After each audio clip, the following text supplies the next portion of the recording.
Thank you all for coming today. I will tell you about why I'm passionate about volunteering, especially in education, how that path looks like, and how anybody can undertake this journey on their own. Mastered movements is a term I coined for social impact projects that are led by individuals, not only companies. And this is biblical in the sense the mustard seed is sort of said you can't see it with the naked eye. I haven't seen a mustard seed, but apparently it grows so big. That's the impact actions of individuals can have. And that's what I'm here to talk to you about today.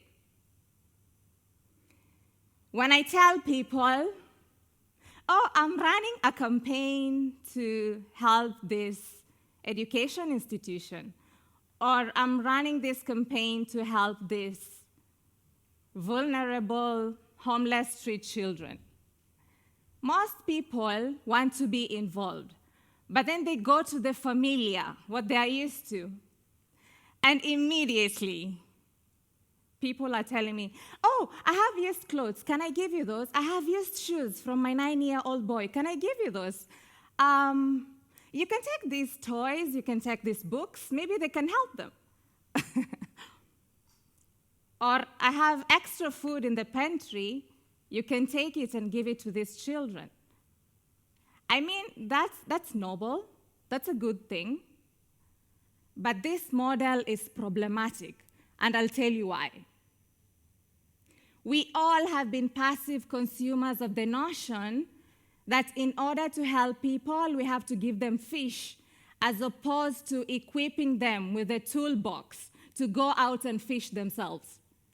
So what you're doing essentially is you're handicapping an entire culture. You're siloing them. You're putting them in this silo mindset of expecting handouts. Nobody has the tools to go fishing.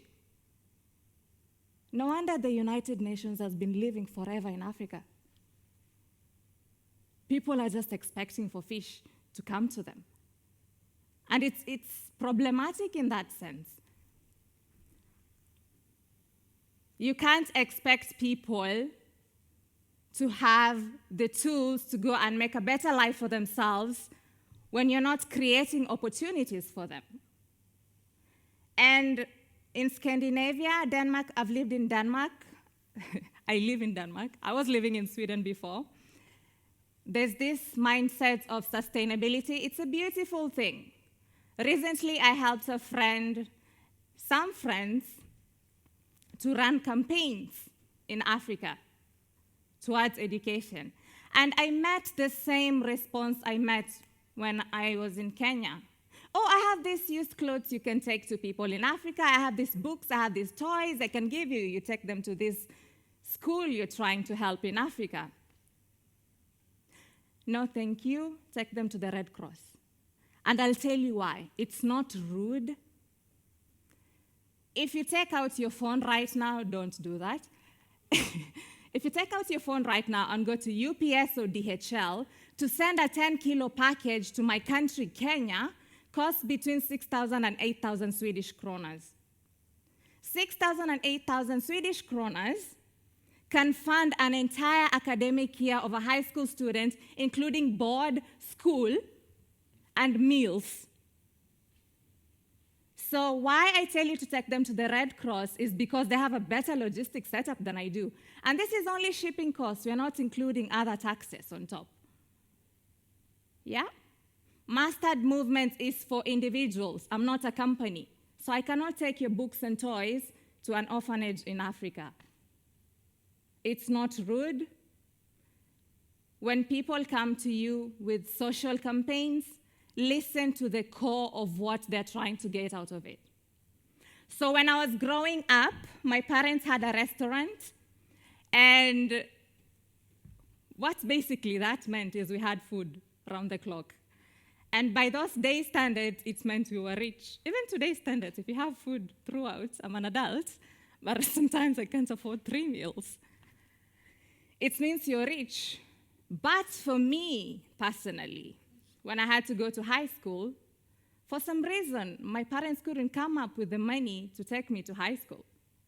Some anonymous benefactor paid for my first year of high school. And that's why I'm here today. So it's personal to me, contributing to education for people from marginalized and poor backgrounds. So I was lucky. I went to school. We had a lot of weddings when I was around 13 years old, 15 years old. And my peers were getting married. Nowadays, they're called child brides. 13 to 15-year-olds. And we would go to these weddings. Everybody's dancing. I'll teach you a wedding song. Come on, everybody. Say, hey, hey. Okay? Go. Hey. So you say, hey. We are at a wedding. Cheer up. Hey, hey. I'll say a few words. Then when I pause, you say, hey, hey. Okay? Hey, hey, we're having a lovely wedding today. Hey, hey, the bride is so happy today. Hey, hey. Yeah, but the bride is crying. I thought it was normal. I thought it was normal that brides cry at their weddings. This is not a bride. This is a child bride. She has no business getting married. It's because the funds dried up. So she got married to some man who's supposed to help her. I mean, he could help. He could pay for her school, but no, you're going to be my wife number 3. So that bothered me. Not everybody was lucky as I was. I graduated high school, moved to the capital city of Kenya, and I volunteered for this. I joined this nonprofit organization. I've been a board member in a lot of volunteering nonprofit organizations, mostly social impact projects, mastered movements. Because I'm sure we're going to the slum, we're doing the hard work. And part of rescuing and rehabilitating street children is you have to do constant contact with them throughout, so that they get your trust, and then you can rescue and rehabilitate them. When you look at a street, a child who lives in the streets, or these homeless people, first of all, they're stinky, they have a rugged look, and society is quick to label them as lazy. I'll tell you about Teddy. Teddy was a 13-year-old boy, and he was attached to me. Teddy, we have these exams at the end of primary school for everybody to transition to high school, national exams. Teddy was the top boy in his district. He is smarter than me. I was not a top anybody in those exams. He is smarter than me, but here he was in the streets. It doesn't help, of course, that he came from an abusive home. But this is a very smart kid. There's nothing lazy about him. If anything, academic excellence tells you somebody is disciplined and will do the hard work. But Teddy was in the streets. So we rescued him, we rehabilitated him. Teddy is now in high school. Sometimes when you pass this pan-holding people, homeless people, you're quick to drop a coin, go about your way. But what if you just pause?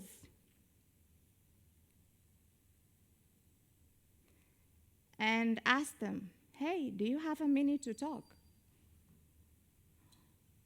Or even offer to go buy them food so that they can talk to you. Sometimes these people need more than the coin you're giving them. Because I'll tell you, the coin you're giving them, they'll go buy the drugs they need to escape reality from. Okay, you don't want to give them money because they'll go buy drugs, yes? So you buy them maybe bread and milk, give them. It's gratifying, yes. I'm not saying it's a bad thing. But your bread will last. It depends on how fast their metabolism is. The next toilet visit. How can you create a longer impact? Sit down, have a conversation with them. But then, of course, if they're very high on drugs, they'll be threatened by you. So still, take precautions.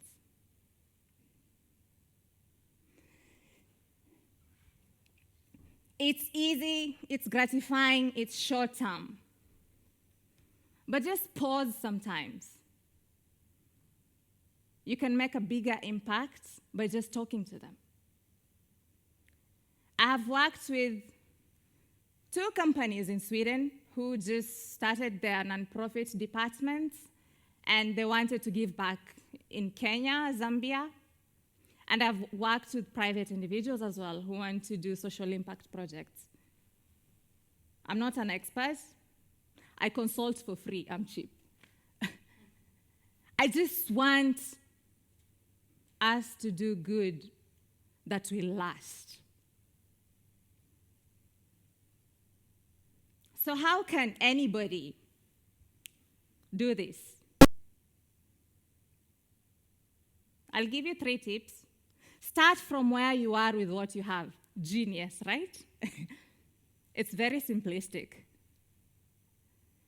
Before, in order to run a social campaign, you had to get a venue.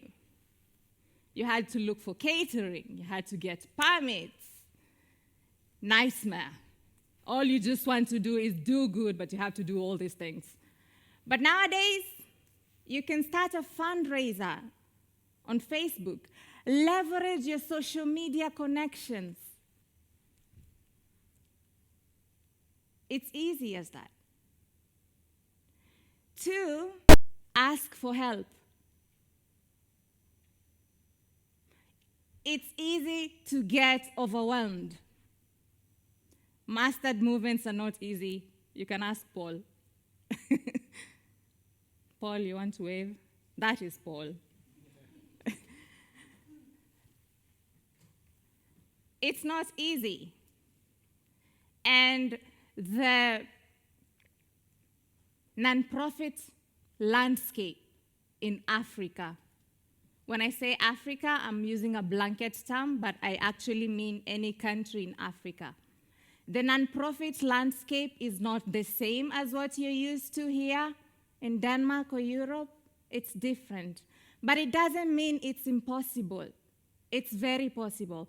The landscape is different. Of course, it doesn't work the same as a fully funded United Nations office, but that's why it's so gratifying, because you're sure your coins, your contributions are going to right where they are needed.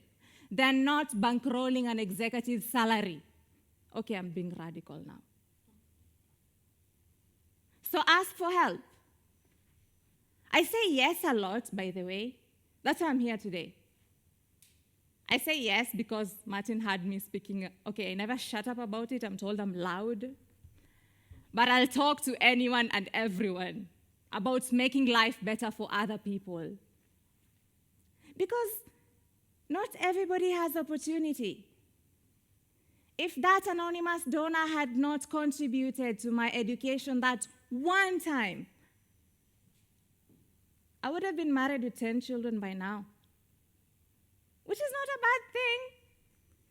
But children have no business being wives. Children have no business being child workers. Children have no business doing adulting things, working. Children have no business. Children have to be children.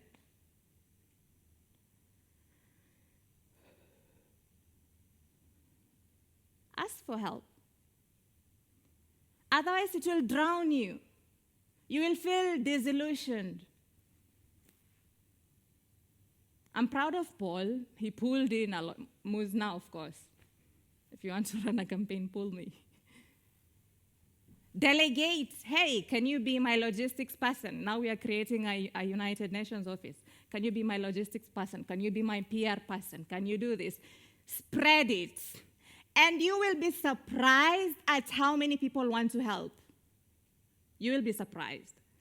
So many people want to do good, but they just don't know how. That is how the company in Sweden, the companies I've worked with, got me on board.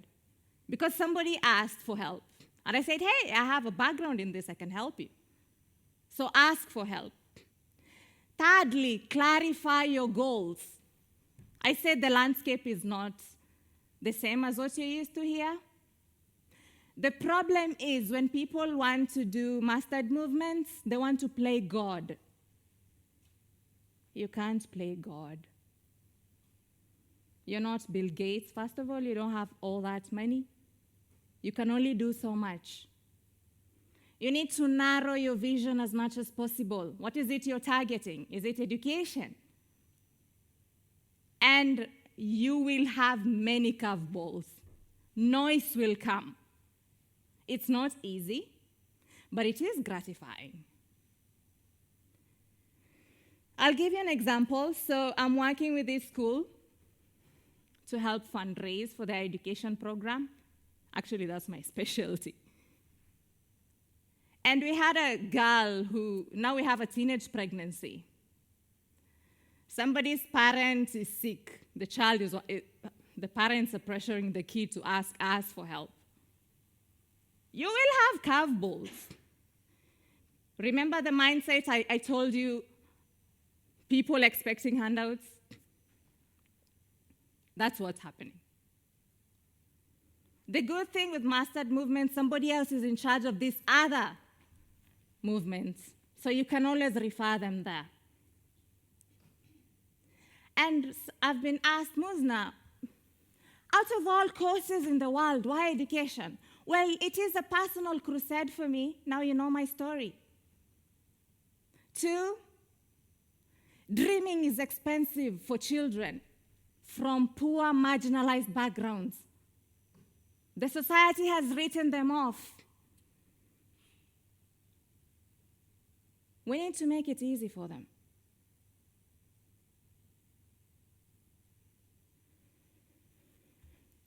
Three, education gives you discipline.